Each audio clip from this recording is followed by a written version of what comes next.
กราบสบายดีพี่น้องปองป่ายวัคซีนต้านโควิด -19 จากจีน 300,000 โดสมาฮอดลาวแล้วเพื่อบิน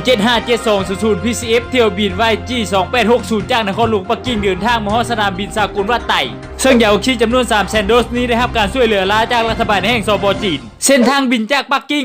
อันนี้เป็นปักกิ่งโบเกียวจากนครหลวงปักกิ่งสปจีนสู่นครหลวงเวียงจันทร์สปปลาวจำนวน1เที่ยวบินซึ่งปฏิบัติการบินโดยสายการบิน YTO Cargo Airline จากสปจีนในวันที่ 7 กุมภาพันธ์ 2021 ฮอดเวียงจันทร์เวลา 00:48 นาทีของวันที่ 8 กุมภาพันธ์ 2021 ตามการชี้นำของดร.จันทวรภายใต้การประสานงานภาพนิโบเกียวภายใต้การประสานงานกับสถานทูตจีนและจากการตกลงเห็นดีของกระทรวงสาธารณสุขได้มีพิธีมอบรับอย่างโบเป็นทางการขอย้ำอย่างโบเป็นทางการได้จัดขึ้นในเวลา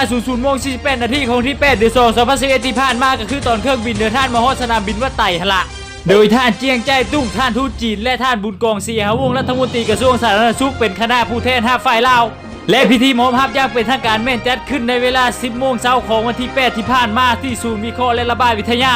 โดยแม่ท่านกำพันธ์วิภาวันเป็นประธานทัพส่วนเป้าหมายการซักวัคซีนในครั้งนี้ทำอิฐแม่จะซักให้บุคลากรแพทย์บุคลากรที่เฮ็ดเวียกตามด้านสากลทั้งสนามบินและด้านชายแดนรวมทั้งบุคลากรอื่นที่มีคุมเสี่ยงส่วนประชาชนตาดำๆหำซีและแล่อย่างพวกเฮาและแม่นบ่ได้ซักได้เห็นแนวนี้แล้วก็อุ่นใจอยู่หน่อยนึงถ้าว่าติดโควิด -19 ก็คือสิบ่ตายง่ายละเพราะว่าเพิ่นมีวัคซีนป้องกันแล้ว